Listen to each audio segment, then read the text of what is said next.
Hi, I'm Mike Bennett. I'm the Chief Executive here at Z Energy.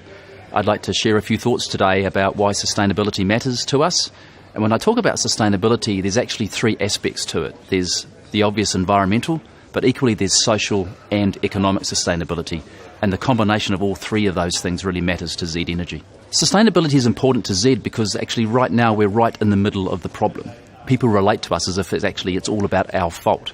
I want us to move from being in the middle of the problem to being into the middle of the solution.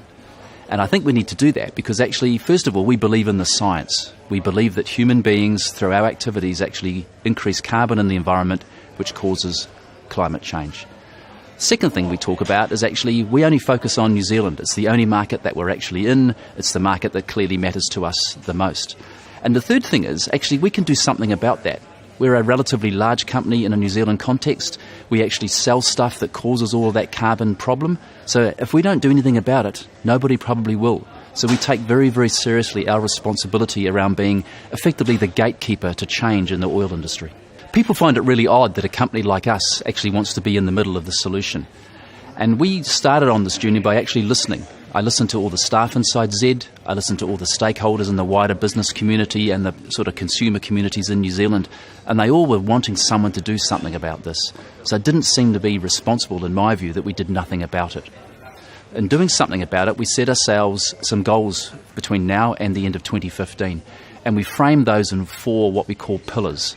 The first thing we said is we want to use less and waste less. If we can't take care of our own backyard, we don't deserve the right to actually help or inform or cajole others to do something about things.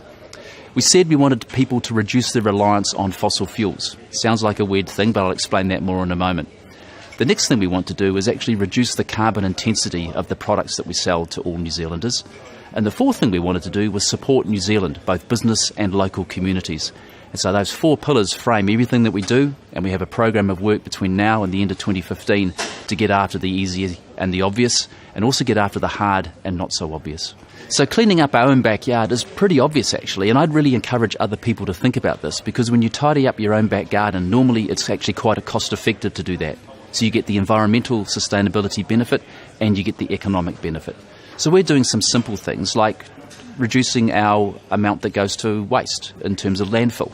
So we've actually got programs underway in our head office, and we've actually reduced our waste to landfill by about 50% in the last 12 months. We've got a lot of activity underway at service stations where we're doing the same thing. I've been told that even in the last year we've actually sent 40 tonnes to compost rather than to landfill. Now that's actually quite a lot of waste. We've done some obvious things like try to improve how we use energy. The most obvious example is we're changing all the lights underneath our canopies over the next 12 months.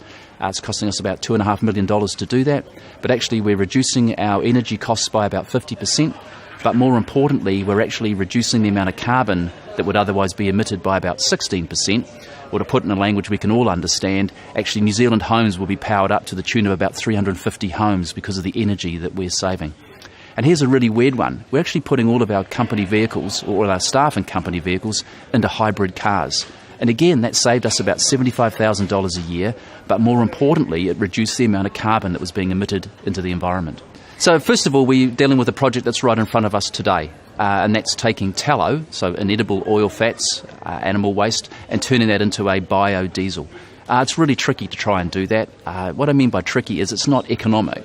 So we're trying really hard to find a way to lower the capital costs in building the plant and to make sure we could run it reliably and safely and then deliver a product to customers that actually is economic for them. Because people tell us, look, I'd like to be green, but I don't want to pay a premium for that. So we're struggling with that one right now, but struggling in a good way. More medium term, we're actually currently engaged with Norske Skog around what we call our stump to pump project. This is taking woody biomass and turning it, all the stuff, the sawmill dust, all the stuff on the forest floor, and turning that into either a product or a green feedstock we could put into the refinery and make a green product. Really technically challenging, really commercially challenging, so we've been really well supported by a primary growth partnership grant from the government, and along with our resources and Norske Skog, together we've all committed $13 million to carry out and complete that feasibility project. That'll be done in about 14 months' time, and then, of course, we'd like to have the chance actually to make that really tough choice around do we proceed with building a pilot plant or not. And if we can make sure that this works commercially and technically, this could be actually quite a game changer for New Zealand, because ultimately we could take all of that wood waste and it would account for about 10% of the fuel or the crude that we import into New Zealand at the moment. That's the potential of the prize here. And along with good social outcomes, because those plants will be built in parts of New Zealand where unemployment is tough or where industry and commerce has been reducing.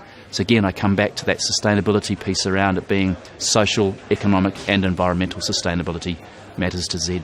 There's an annual event in Auckland called the Sustainability Business Showcase, and we're participating in that, I think for the third year in a row actually, and each time we take along something quite unique. This time we're taking along what we call our Eco Driving Simulator. And this is really calling upon or giving New Zealanders the opportunity to learn about better driving habits that will ultimately reduce their use of our products. But we're using it in a way that's almost like gamification, because what we've realised is that telling New Zealanders to use less of our products doesn't go over so well. It sounds very much like the nanny state. But turning it into a game or some activity that they can participate in, maybe even compete with themselves or with others, is a way to get into place the right driving behaviours that will ultimately reduce the use of our products, that will ultimately reduce the amount of carbon that goes into the environment here in New Zealand.